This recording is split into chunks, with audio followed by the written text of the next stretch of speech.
우리가 금요 기도회 때마다 믿음에 대해서 함께 생각을 하는데 오늘은 갈렙의 믿음에 대해서 한번 잠시 나누려고 합니다. 오늘날 많은 사람들이 대세 중에 하나가 뭐냐면 쉽게 편히 사는 것입니다. 어떻게 하든지 쉽게 살고 싶다라고 하는 생각들이 참 많지 않나라고 하는 생각이 들 때가 많습니다. 어떻게 하면 좀 더 편하게 살고 편하게 일하고 편하게 돈을 많이 벌까? 이게 요즘에 가지고 있는 많은 사람들의 모습이 아닐까? 얼마 전에 어떤 국회의원이 코인인가요? 가상화폐에 대해서 말이 되고 그렇지만은 사실 그와 같은 현상도 어떻게 하면 쉽게 돈을 벌고 내가 어떻게 하면 쉽게 살 수 있을까라고 하는 그런 생각에서 나온 것이 아닐까 이런 생각이 들어서 과거에는 열심히 애쓰고 수고해서 땀 흘려 수고해서 이 수입을 얻고 돈을 벌게 되었을 때 그것이 가치가 있고 의미가 있었는데 오늘날은 이런 것들이 퇴색되어지는 것이 아닌가. 그래서 참 많이 아쉽다 이런 생각이 들 때가 있습니다. 그래서 어떻게 보면은 어떤 기업은 사람이 없어요. 오늘날 일감이 없다고 그러거든요. 실업자들이 많지 않습니까?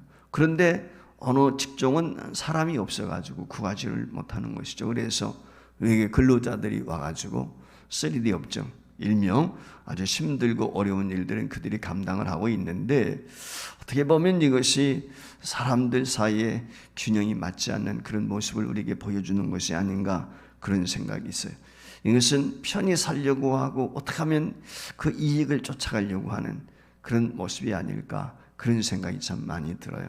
제가 아는 분이 한 분 계신데 사실 그 모습을 보면서 그럴 수도 있겠다라고 하는 생각이 들면서도 한편은 씁쓸하다 이런 생각이 들어요.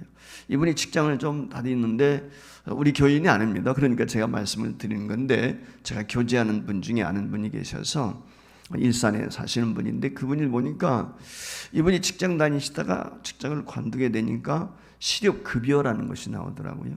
그래서 한 7개월 동안 나온다고 그래요. 그 다음에 7개월 동안은 하는 일이 없는 거예요. 그리고 직장을 잡으면 또 봉급을 타게 되면 그게 안 나온다고 그래요. 제도적으로 이게 좀 문제가 있지 않나. 저는 그런 생각이 좀 갖게 되는데 그러다 보니까 7개월 동안은 꼬박 노는 거예요. 물론 이제 종종 알바도 하는 그런 경우도 있다고 그러는데 어쨌거나 이런 제도들이 사실 복지국가로 가는 것인지 그건 자세히 알 수가 없지만 좀 그래도 일하고 열심히 내가 수고해서 돈을 벌어야 되지 않나 이런 생각을 저는 가지고 있는데 좀 요즘의 생각은 그렇지 않다. 좀 이런 생각이 들어서 또 하나가 있다면 그것은 뭐냐면 다수의 의견, 다수의 방법을 따라가려고 하는 다수의 방식, 사람들이 다수가 가는 곳으로 쫓아가는 그런 생활 형태가 아닌가 이런 생각이 좀 듭니다. 한마디로 말하면 유행이다. 그러면 그쪽으로 막 치우치는 거예요. 뭐 좋다더라. 무엇이 사람들이 많이 선택을 한다더라. 그러면 그쪽으로 막 쏠림 현상이 있게 되는 이런 모습을 보면서 사람들이 좀 쉽게 살려고 하고 쉽게 이익을 보려고 하고 다수의 의견, 과거에는 자신의 소신이라든지 이런 것들이 있을 때 소신껏 이야기도 하고 그랬는데 이런 모습을 좀 찾아보기 어렵지 않는가 이런 생각이 들어서 과연 우리가 지혜롭게 사는 것이 무엇일까 라고 하는 생각을 갖게 됩니다. 우리 믿음의 성도들은 사람 중심이 아니고 현세를 따라가는 삶의 방식이 아니라 성경 중심, 하나님 중심이 돼야 되는데 이런 모습이 오늘 교회 안에 있나 이런 생각을 갖게 될 때가 있습니다. 여러분들은 어떻습니까? 로마서 12장 2절 말씀에 보면 바울 선생님이 우리에게 이런 말씀을 주셨어요. 너희는 이 세대를 본받지 말고 오직 마음을 새롭게 함으로 변화를 받아 하나님의 선하시고 기뻐하시고 온전하신 뜻이 무엇인지 분별하도록 하라 그랬거든요. 어떻게 보면 마지막 때를 살아가는 저와 여러분은 오늘 이 말씀을 더 마음에 새겨야 되지 않을까 저는 그런 생각을 좀 가져보게 됩니다. 이 세상을 본받는 것이 아니고 하나님의 뜻을 따르고 하나님의 방법을 따라 살라 그랬어요. 그런데 오늘 여기 본문에 나오는 주인공이 그런 사람이에요. 믿음의 사람 갈렙이라는 사람인 것입니다. 이 갈렙의 삶을 통해서 어떻게 보면 세대와 역행하는 거슬러 올라가는 그런 모습을 우리에게 보여주고 있거든요. 즉 이 말의 의미는 뭐냐면 믿음이 무엇이냐, 믿음으로 산다는 것이 무엇이냐 라고 하는 것이 갈렙의 삶을 통해서 우리에게 그걸 보여주고 있다는 것입니다.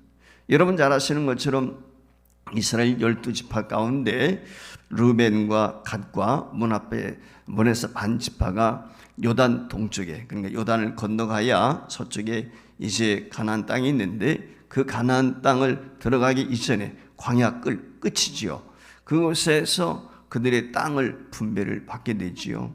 그리고 나머지 지파들이 이제 요단을 건너가서 땅을 차지하게 되는데, 한마디로 말하면 오늘 여기 본문 말씀은 이제 가나안 땅 정복 전쟁이 끝나갈 때쯤에 대한 그런 내용의 말씀이 오늘 여기 기록이 되어 있습니다. 이 모세 사후에 가나안 땅을 정복하는데 요단강을 건너서 몇 년 세월이 지났느냐? 오늘 여기 말씀을 아는 이 시점은 약 7년여 동안 지난 그런 시점에 오늘 갈렙과 여호수아의 대면하는 그런 내용의 말씀이 기록이 되어 있습니다.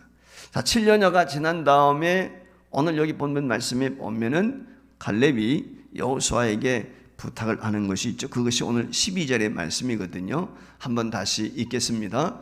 그날에 여호와께서 말씀하신 이 산지를 지금 내게 주소서. 당신도 그날에 들으셨거니와 그곳에는 아낙 사람이 있고 그 성읍들은 크고 견고할지라도 여호와께서 나와 함께 하시면 내가 여호와께서 말씀하신 대로 그들을 쫓아 내리이다 그랬어요. 자, 오늘 여기 본문에서 말씀하고 있는 산지라고 하는 것은 헤브론 산지를 말씀하는 것입니다. 이 헤브론 산지라고 하는 것은 유서가 있습니다. 역사적인 배경이 있는 곳이에요. 여러분 아시는 것이 아브라함이 이 세상을 사는 동안에 땅 한 평이 없었습니다. 그는 나그네로 살았어요. 이 땅에 멋진 땅을 구입을 해가지고 집을 짓고 그리고 산 것이 아니에요. 베두인이었습니다. 베두인이라는 말은 목축하는 사람으로서 이곳저곳을 떠돌아다니는 사람이, 그것이 나그네 인생. 근데 아브람만 그런 것이 아니고 아브라함의 아들 이삭도 그렇고 그의 아들 야곱도 마찬가지였어요. 그들에겐 땅이 없었어요. 근데 아브라함이 가나안 땅에 들어와 가지고 아내가 죽게 되었을 때 그 아내의 묘지, 자기 땅이 없으니까 그 묘지를 이 땅을 사게 되는데, 해족속이라고 하는 사람, 그 에브론이라고 하는 해족 속에 살고 있는 그 해족 속인 에브론에게서 이 땅을 사게 되거든요. 그래서 이 마무리 상수리 나무 밑에 죽은 사라를 장사 지내기 위해서 이 땅을 구입을 한 것입니다. 그래서 이 헤브론 땅인데 이곳에는 아브라함과 이삭과 야곱이 묻혀 있어요. 그리고 그들의 아내 사라, 리브가 여러분 아시는 것처럼 레아, 요 부인들이 묻혀 있는 땅이 바로 헤브론 땅인 것입니다. 그러니까 믿음의 조상인 아브라함의 기원이라고, 이 이스라엘의 기원이라고 할 수 있는 그들의 믿음의 조상들, 족장들이 묻혀 있는 유서 깊은 땅이다, 그렇게 이야기할 수 있거든요. 근데 그 땅을 지금 오늘 달라 그렇게 이야기하고 있습니다. 이 헤브론 땅이라고 하는 것은 여러분들이 잘 아시는 것처럼 어린 나이에 다윗이 사무엘 선지자로부터 왕의 기름 부음을 받게 되거든요. 근데 사울 왕에 수없이 쫓겨다니다가 나중에 이제 이 사울 왕이 죽고 남쪽 유다의 왕이 되어서 북쪽은 그의 이 사울의 후손들이 다스리니까 두 나라가 통일 왕국이 아닌 나눠져 있었죠. 그래서 헤브론을 도읍지로 삼아서 다윗이 7년 동안 유다를 다스렸어요. 그러다가 이제 통일 왕국을 이루고 예루살렘에 도읍지를 정하게 되는 것이죠. 그러니까 이 헤브론이라고 하는 것은 이와 같이 믿음의 조상들이 묻혀 있는 곳이고, 다윗이 이스라엘을 건설하게 될 때 도읍지로 삼았던 그런 유서가 있는 곳이다 라고 우리가 이해할 수가 있습니다. 근데 이 헤브론 땅의 특징은 뭐냐면 오늘 여기 나와 있는 것처럼 거인들이 사는 거예요. 네피림 족속, 아낙 자손들이 산다고 그랬는데, 이 아낙 자손은 우리가 쉽게 이야기하면 누구냐면 골리앗을 이해하면 제일 쉽습니다. 여러분 골리앗의 키가 얼마나 정도 될까요? 대략 골리앗의 키가 2m 92라고 합니다. 2m 92. 그러니까 우리나라에서 1m 90이 되면 굉장히 큰 키거든요. 배구 선수라든지 농구 선수들이 하는데 그들보다 1m가 더 큰 거니까 어마어마한 거죠. 그렇지 않겠습니까? 평균치를 한 1m 75로 생각하면은 1m 20cm 이상이 더 큰 거예요. 엄청난 거죠. 그러니까 이런 큰 사람들이 사는 곳이에요. 그리고 이것이 산지인데 난공불락의 성이 절벽입니다. 요새입니다. 견고한 성읍이라는 것이죠. 그러다 보니까 이 가나안 땅 7년 영토 확장, 차지하는 분배하는 그런 전쟁이 있었는데 어느 누구도 이 땅을 차지하려고 노력한 사람이 없었어요. 근데 오늘 여기 갈렙이라는 사람이 85세 나이가 되어서 오늘 이 여호수아 앞에 나와가지고 그 땅을 내게 주십시오라고 이야기하고 있는 것입니다. 자, 85세 나이라면은 적은 나이 아니거든요. 물론 80세에 모세는 40년 동안 이스라엘 백성들을 지도했지만 사실 쉬운 나이가 아니에요. 근데 이 전쟁의 최전선에 서서 특별히 갈렙의 특징이 뭐냐면 갈렙이라는 사람은 오늘 여기 본문에 나오는 그리고 민수기에 나오는 그 이야기 중간에는 한 번도 갈렙 얘기가 안 나와요. 그만큼 갈렙이라는 사람은 어떤 두드러졌다든지 남들 앞에 나서는 그런 사람이 아니었어요. 근데 이 갈렙이 85세가 되어서 그 헤브론 땅을 자기에게 달라고 이야기를 한단 말이죠. 여러분, 갈렙이라는 사람이 어떤 사람인가 하는 것은 우리가 민수기서에 보면 알 수가 있는데 이스라엘 백성들이 애굽에서 한 2년 정도 지나게 되었을 때 바란 광야라고 하는 곳에 진을 칩니다. 그리고 그 바란 광야에 진을 치게 되었을 때 모세가 12명의 정탐꾼, 즉 12지파의 우두머리죠. 두령들을 선택을 해가지고 가나안 땅에 들여보내요. 그래서 가나안 땅을 그들이 40일 동안 정탐을 하고 돌아오게 됩니다. 그 정탐을 하고 돌아온 이스라엘 백성들이 가데스 바네하는 곳에 진치고 있었는데 그 가데스 바네하는 곳에서 보고를 하게 돼요. 그 이스라엘 백성들 두령들이 그 가나안 땅을 정탐하고 돌아와서 호브르를 이야기합니다. 그 호브를 이야기할 때 10명의 사람들이 본 그대로 이야기를 합니다. 그러면서 그 땅은 우리를 삼키는 땅이다. 이제 우리는 죽었다. 우리는 그들의 밥이다. 라고 부정적인 이야기를 하게 되었을 때 이스라엘 백성들이 탄식을 하고 하나님을 원망하고 모세를 원망하게 되지요. 그때 그 원망의 소리를 들으면서 담대히 나섰던 사람이 그 12명의 정탐꾼 중에 하나인 갈렙인 것입니다. 그 갈렙이 그들을 안돈시키면서 그 땅은 우리에게 하나님이 주셨다. 그들은 우리의 밥이다. 오히려 그렇게 이야기를 하거든요. 그 이야기를 하게 되었을 때 모세가 이 갈렙을 축복해서 내가 밟는 땅은 영원히 너와 내 자손의 기업이 될 것이다. 오늘 9절에서 이야기하고 있는 것처럼 이처럼 약속의 말씀을 주셨단 말이죠. 오늘 여기 본문 말씀에도 보면은 그 내용의 말씀이 기록이 되어 있는데 이 말씀을 통해서 갈렙의 믿음이 어떤 것인지, 갈렙의 우선권이 무엇인지, 삶을 살아가면서 우리에게는 항상 우선권이 있잖아요. 그 우선권이 굉장히 중요한데 그 우선권이 그 사람의 됨됨이를 우리에게 보여주는 거예요. 저 사람이 믿음의 사람인지 그렇지 못한지, 견고한 믿음을 가지고 있는지 연약한 믿음을 가지고 있는지 그게 구분되어지는 것이거든요. 오늘 여기 갈렙이 선택에 통해서 그걸 우리가 이해할 수가 있습니다. 오늘 본문 12절 말씀에 보면은 그날에 여호와께서 말씀하신 이 산지를 내게 주세요 라고 갈렙이 여호수아에게 담대히 요청을 하게 되죠. 오늘 이 갈렙이 여호수아 앞에 나온 이 배경을 통해서 먼저 갈렙의 믿음이 어떤 믿음의 소유자냐라고 했을 때 첫 번째 기억할 것은 다르게 살기로 작정한 사람입니다. 한마디로 말하면 구별된 삶을 살기로 작정한 사람, 그게 갈렙이다. 그렇게 이야기할 수가 있습니다. 한마디로 말하면 갈렙이라는 사람은 위대한 믿음을 가지고 사는 사람인데 그가 세상 사람들과 다르게 살기로 작정했단 말이에요. 그럼 다르게 살기로 어떻게 작정을 했습니까? 온전히 하나님을 쫓기로 작정을 한 거예요. 온전히 하나님을 따르는 거예요. 사실 우리가 예수를 믿으면서 온전히 하나님을 따른다, 이게 쉽지 않거든요. 근데 갈렙은 온전히 하나님을 따르기로 작정을 했다. 자, 우리가 민수기 12장 24절 말씀 화면을 뜰 텐데 한번 같이 보겠습니다. 14장 24절 시작. 그러나 내 종 갈렙은 그 마음이 그들과 달라서 나를 온전히 따랐은즉 즉 그가 갔던 땅으로 내가 그를 인도하여 드리느니 그의 자손이 그 땅을 차지하리라. 이게 지금 모세를 통해서 하나님께서 갈렙에게 주시는 축복이에요. 오늘 여기 말씀에 보면은 그 마음이 그들과 달라서 나머지 10명의 정탐꾼들과 달랐단 말이에요. 오늘날로 말하면 세상과 달라서 한마디로 말하면 그 얘기예요. 하나님의 말씀을 온전히 따랐다는 거예요.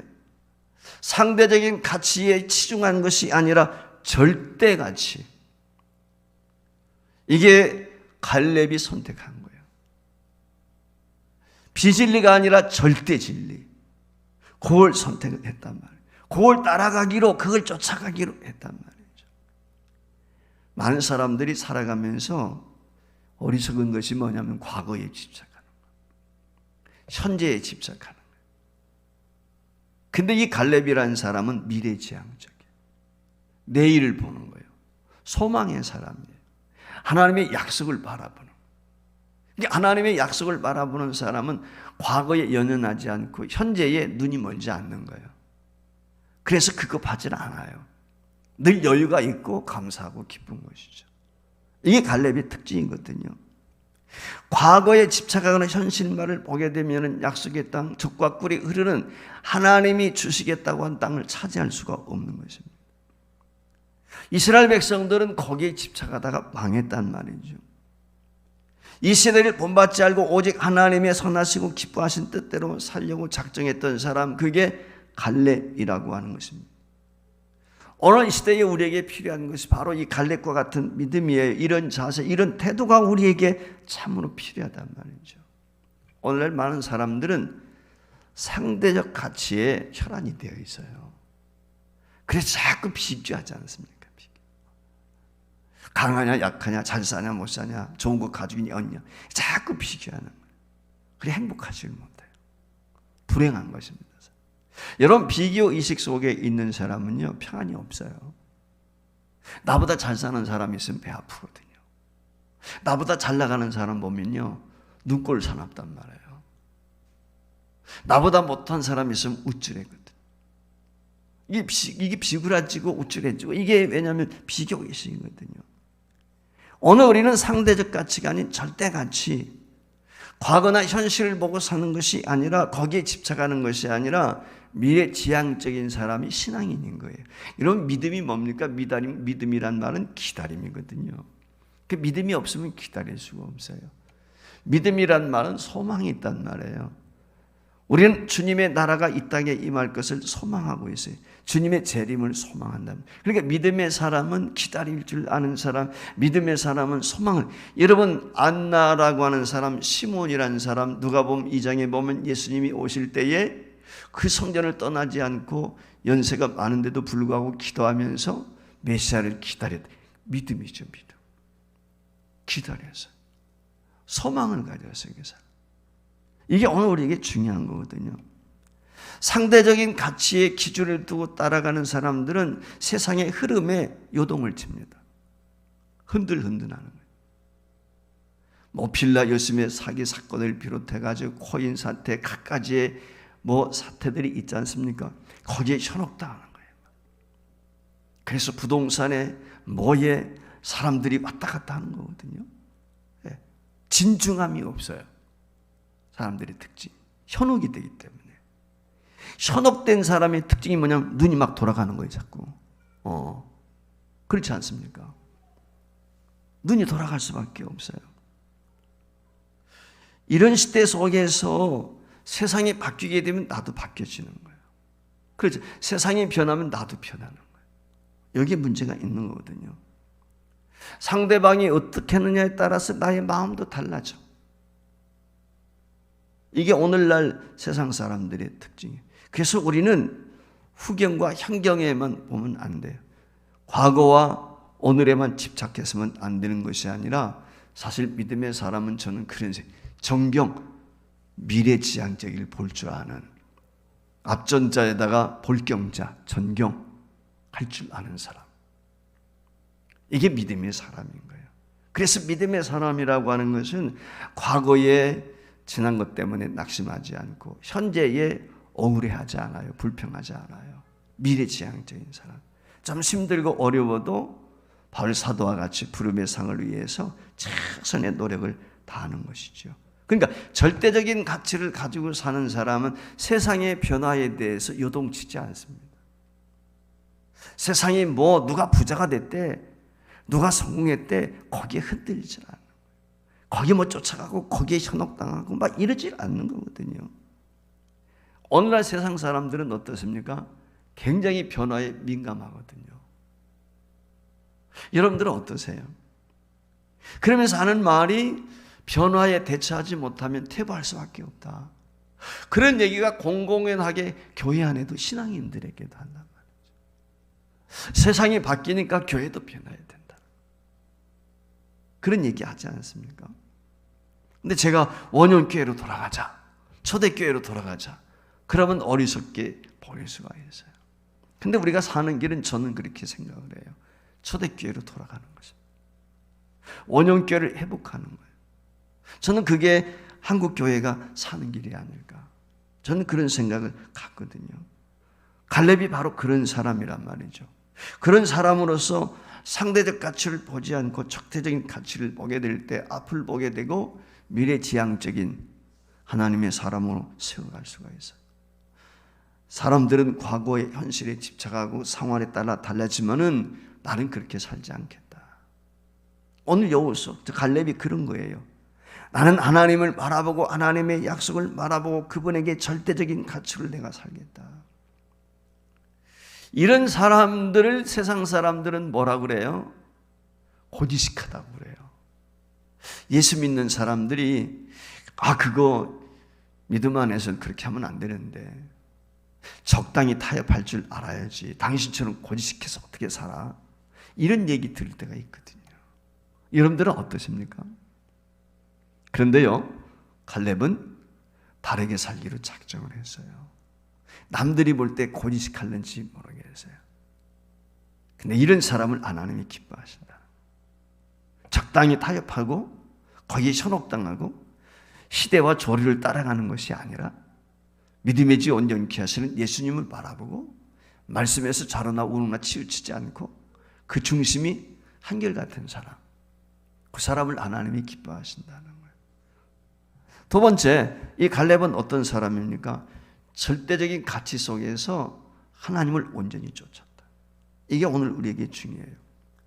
조금 전에 소개했던 민수기 14장 24절 말씀에 보면은 그 갈렙에 대해서 하나님이 평하는 평가가, 그러나 내 종 갈렙은 지금 하나님이 평가하는 거거든요. 그 마음이 그들과 달라서 나를 온전히 쫓았다. 주님과 동행한다는 말이에요, 이 말은. 주님만 바라보고 주님께 소망을 두고 주님만 따라가는 거지요. 이게 오늘 중요한 거거든요. 이는 그가 이스라엘 하나님 여호와를 온전히 쫓았은지, 오늘 여기 본문 말씀 14절에도 그렇게 이야기를 하거든요.